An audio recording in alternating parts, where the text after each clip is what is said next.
on a shocking report on child trafficking, which Sylvia Chebet has just filed for us, a Citizen TV exclusive that has absolutely left you at home stunned, and your feedback is overwhelming. We're going to be getting to it shortly, but let me introduce my panel to you, beginning with Jane Waithaka, who is an adoptive parent. She's gone through the process here in Kenya legally, and she'll be giving us her experience.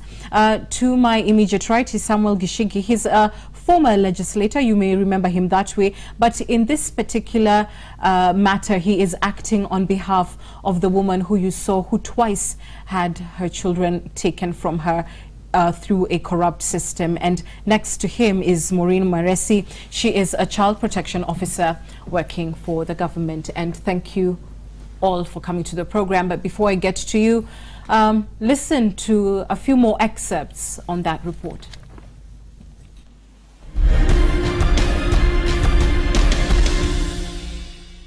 Mother is there saying, I want my kid back.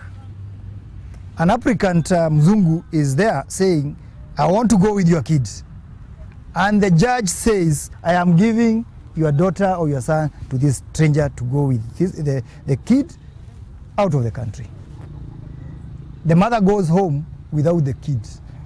She's not mad. She's not even sick. She is simply poor. Hakuna huyu nimezaa juzi, sinaona nimemlea ni mtoto. Anatembea saa hii. Au ndio nitashindwa na kulea.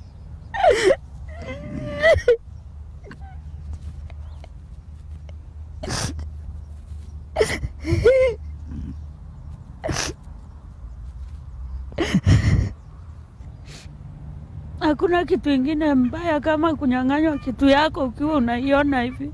Ningekuwa sitaki mtoto, ningezaa niue. Juu kama haka nilinyang'anywa huko, nilizalia kwa nyumba peke yangu, si ningeua.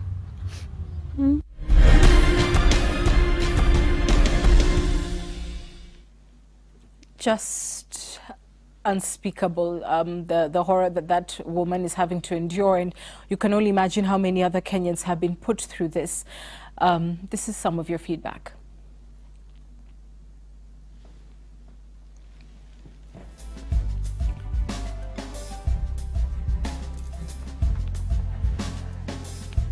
I can't imagine the emotional pain inflicted to a mother when she's robbed of her newborn. She carried her for 9 months, and the pain of giving birth only to be robbed. It is so unimaginable.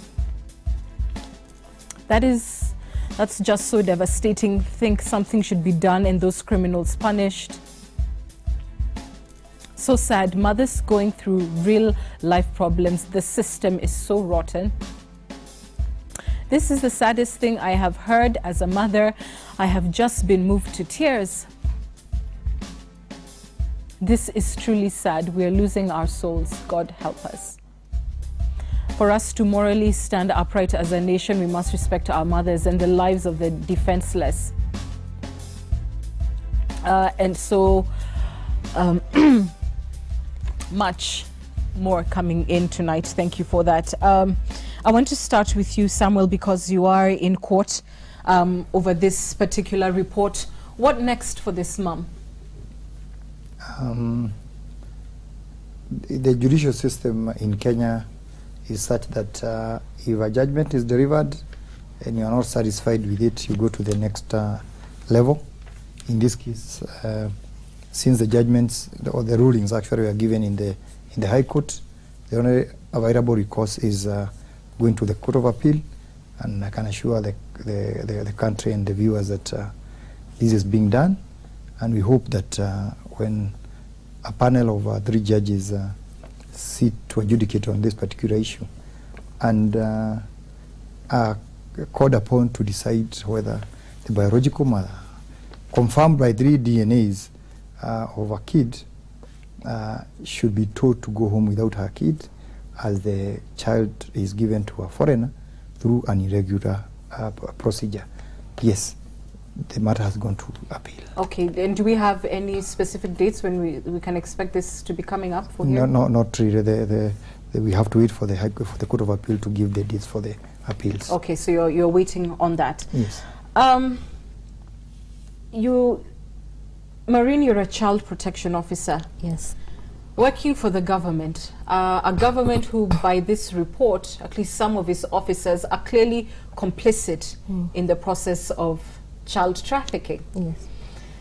This happening in spite of a moratorium that the cabinet issued, of course, by President Kenyatta. Yes. If you are sitting here as a child protection officer and have no power over what is happening, what hope do Kenyans have? Well, and it's very sad and shocking, like every Kenyan has seen, that there are perpetrators out there who camouflage in the name of being professionals, and all they do is ill-intended. They only think about themselves. Like for such a case, this child has a family, or actually these children have families, but the perpetrators used the vulnerabilities of these parents to take away their children. And I can't say like, yes, the government is not just sitting idle like that without doing anything, and that's why such issues are coming out. Because from the moratorium, the moratorium actually enabled these practices to be put on hold, and very soon, I'm sure, more culprits will come out and they'll be put in the limelight, and such things will not happen again. Now, like you said, they are targeting the children of the poor. Yes. And taking advantage of the limited resources that these families have to provide, and making that a case in court. Yes. But where, Samuel, in law, I mean, I even find it difficult to phrase a question, because I find it unfathomable that the court would find that this is the mother, biological mother, yes, of little means, but still prefer that a foreigner take this child. I mean, what should be the balance in that, between saying, fine, this is a family completely incapable of caring for a child, vis-a-vis saying, no, even if one has little means, this is their child, and they're able to provide and are willing to do so? And this country is part of the global village, and the international conventions, as well as even our own law on adoption. I have seen a specialist indicate what is supposed to happen. There are several tiers. If a child is available is abandoned, the mother, the biological parents are supposed to be given that kid. If they are not available, the other members of the family, uncles, sisters, and the like. If they are not available, the extended family. Then from there, we are supposed to give to Kenyan applicants, families who are looking to adopt. Before you reach foreigners, the situation is the Lord. Poverty is not a ground to give away children to be adopted. In fact, the reason the country is giving a lot of money to orphans and other vulnerable children is to avoid that. So the law does not recognize poverty as a reason to give away children, but it is poverty that is being taken advantage of in this country. The rich versus the poor mother. And because Anne, the queue for children in this country, for every 6 Kenyan applicants, there's only 1 child. So and then but the Kenyans applicants are usually not very rich. So what happens? The foreigners, and for some of us who have actually visited countries, especially in Europe, they are not giving birth. There are no kids to adopt there at all. So they look upon developing countries, and since Kenya is just, corruption is known. We know, everybody knows that if you come to Kenya with money, you'll get in whatever you want.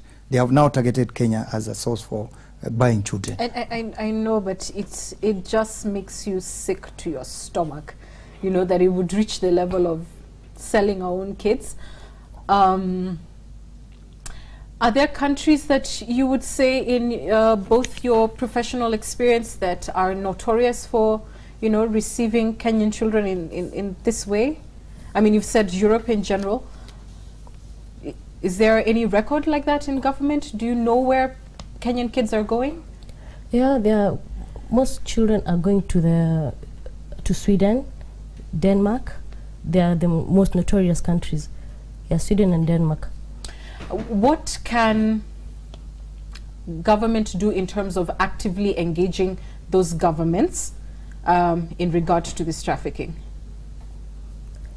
Like right now, there's the moratorium that has been put in place, and this moratorium has stopped all inter-country adoptions, because with all that we've seen, whereby a mother, the agencies or the perpetrators approach a mother and tell them that, you know, we are taking your child for further studies, or you're taking this child of yours, and they'll go to a specific country, they'll be raised there, they'll be educated, and then when they have grown up, they'll come back to your country, they'll come back to help you.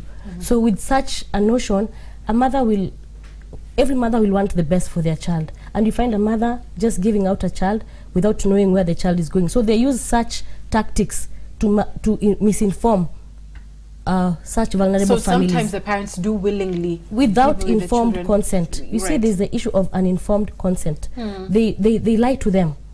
You see, instead of telling a mother, we are taking the child and the child is going permanently, they lie to them that they are going to take their children out to study. And then when the children are taken out there, they never come back. They never come back. So they are targeting vulnerable mothers and families where they know the families have issues. You see, like Mr. Wakili has said, these families have issues. You find maybe the family issues are dynamic, actually. So you find they take advantage of that vulnerability, and then at that point they come and mislead such mothers. And just before I bring you in, Jane, and I will to find out what your process was like, but Samuel, in terms of legal engagement between countries, yes, can we get our children back? Let me tell you this: once the final orders of adoption are given, that is now the parent of that kid, and you will not get back that kid. Yes. Unfortunately, in our system, there is no follow-up of what happens to the kids that go out of the country. It's not that there's not even a letter or a document that is forwarded to our embassy in Netherlands, for example, or Sweden, that 3 kids have now been adopted from Kenya. Can you keep an eye and see what is happening? Because our system is for adoption, especially by the foreigners, is so flawed that we do not have a way of properly vetting the real people who come from abroad to come and take away our kids. And you read these reports. When I was a member of the Labour and Social Welfare Committee in Parliament, the National Assembly, we came across the information where people come here pretending that they want actually to go and take care of our kids. But we have pedophiles getting kids from this country. We have people who come to take our kids and they go away with them for what is now a practice of body harvesting. You know, you are just a guinea pig. The kid is actually brought up, and at the right time, it is that bad. And that was a parliamentary report, you're saying? Yeah, we interacted with the report that was made by the committees. Yes. And what became of it? You can see the result is the moratorium. Was the moratorium where the government said that we no longer allow inter-country. But there is a problem here, and like in other public institution in this country, people will always take advantage. So because the moratorium, I think, was issued on the 26th of November 2014, people have now been forging documents to pretend that the process of adoption started before 26th. So they take they backdate the applications or the processes so that they can say that before the moratorium was issued, this process had begun. And the courts, I do not want to say what is happening with our courts, but the courts are actually like saying, okay, instead of saying that moratorium means that no kids from this country should go out of the country, they are saying the process of adoption had started before the moratorium was put in place, so the process can be completed. And kids are continuing to go out of the country despite that freeze. It is happening. Okay. Actually, there are some who are actually using the guardianship orders and mistreat and actually using it. You find, for example, they come and apply for guardianship orders, and then after a few months, they go back to court and acquire orders to travel outside the country with the children. So you see, they camouflage as guardianship, but in real sense, after that, they go get orders to travel outside the country with the child. And then, from there on... Sorry, I just want to hold you there. Jane, you've gone through the process. Exactly. And adopted a child who is how old now? Now she's 5 years. She's now 5 years. 5 years, 9 months. Okay. And I know when we've discussed on this program before how rigorous that process is, that it can take years for Kenyan parents, Kenyan prospective adoptive parents to get children. But foreigners are seemingly being able to do this in half the time and cut the corners, and for the scary reasons that we've heard. Tell us about your own experience and how you feel after watching this report by Sylvia tonight. It's so sad. It really can sink your heart. These are our children. They are our heritage. How can somebody steal our heritage? They are the reason why we are wealthy and we are working hard as Kenyans. Yeah, we want to live the wealthy we have for our children. So I don't see why foreigners should come to adopt our children. I've adopted not even one, two. 2 children. And I have a biological daughter. So we have 3 children.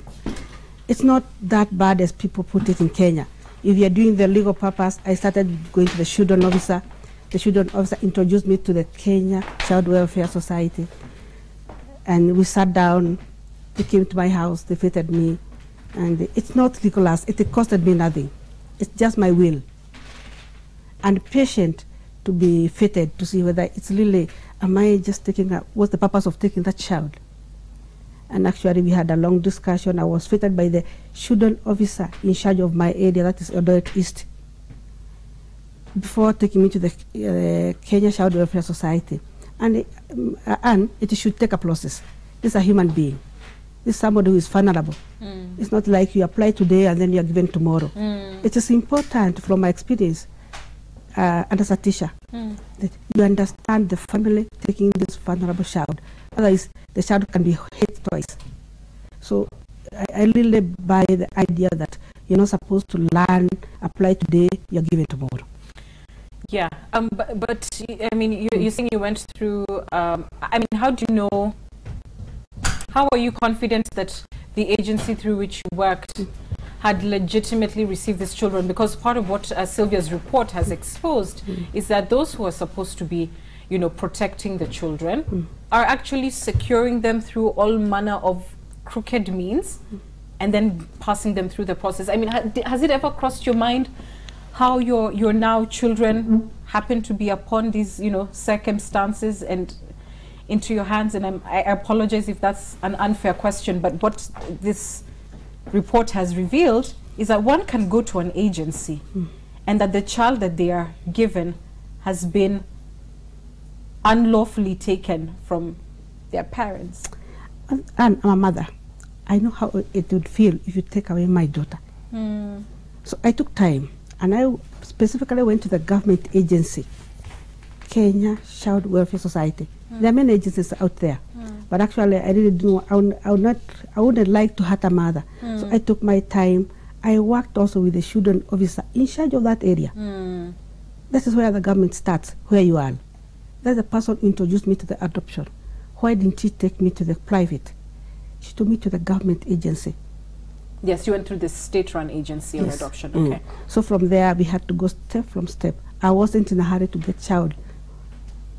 I wanted to get the right child. And I request every Kenyan, don't be in a hurry to get that child, but unless you know for what reason you want, go to the children officer in charge of that area.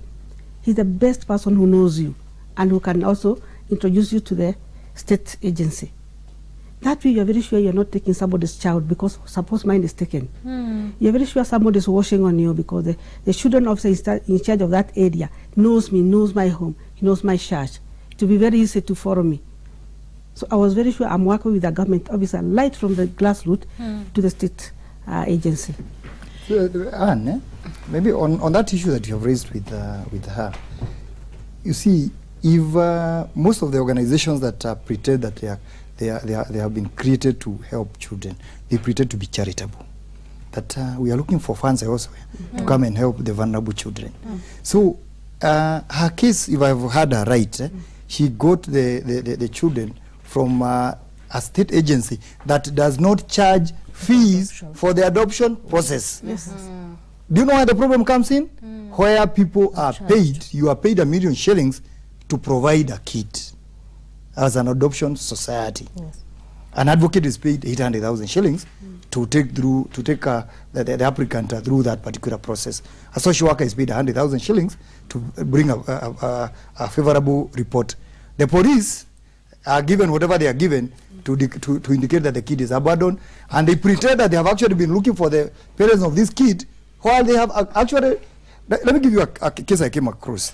A kid had been stolen from Kisii and transported all the way to Malindi.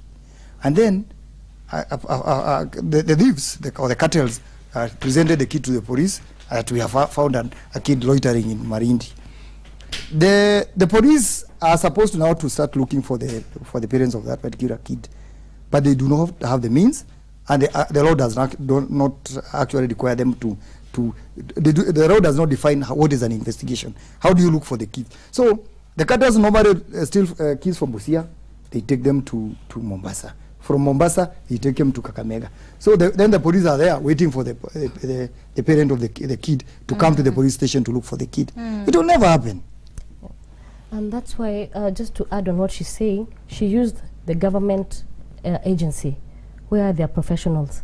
But like Wakili has said, the other agencies use adoption to solicit funds, to solicit money from their clients. But with the government agency, adoption is totally free. The application process is free. Everything to the end of the application is free of charge. Now, there's that aspect where, like what he's just said, a social worker, a professional social worker, when you're presented with a child who has been found, the first thing that comes to your mind shouldn't be abandonment. Now, most of these perpetrators, when they see a child, they automatically say that that child is abandoned. But when you look at that child, you shouldn't look at the documentations only. Go further past those papers that you're given. A child has been found abandoned, and nobody has come to trace that child. As a professional social worker, you should go behind those documents. Start from where the child came from. Where was that child picked? From there, who took that child to the police station? Because on many cases you find a child is taken to the police station, and the Good Samaritan might be aware of where the child came from. Because you find there are cases whereby a child, I can give an example, a mother took a child to where the father was working because there were marital issues, and she took the child to the workshop where the father was working. And then the man, because of the issues, he left the child there. So you see, the mother knew the child was with the father. And then due to media tracing, the agency that received that child, it's the government agency, received that child, and they did media tracing. The child's photos were posted on the newspapers.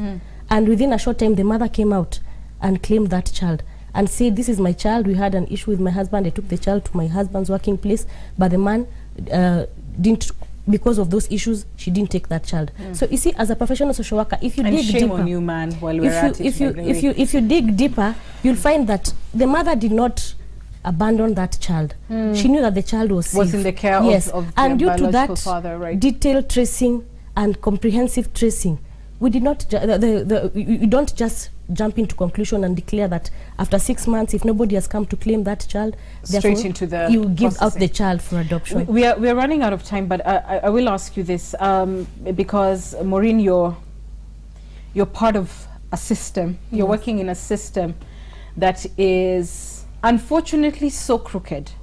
We're talking about police officers, your colleagues as child protection officers. We're talking about a network of children's homes, adoption societies, all the way up to the judge.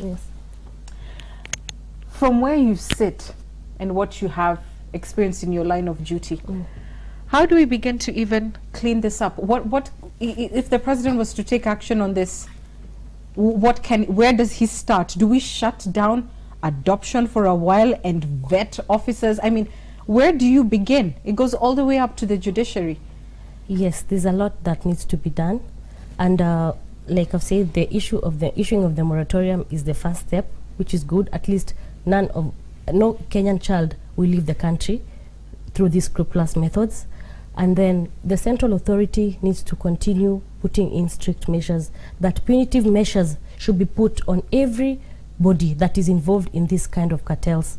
It starts from the courts, from the lawyers, from hospitals, hospital personnel, from officers who purport to be children adoption agencies, because most of these people have their own ill-intended motions rather. Their aim is not for the best interest of these children. They're only thinking about the money that comes as a package. When you give out that child, there's lots of money that you're going to get. So punitive measures and strict measures need to be put in place so that, whenever someone is found, they should be punished.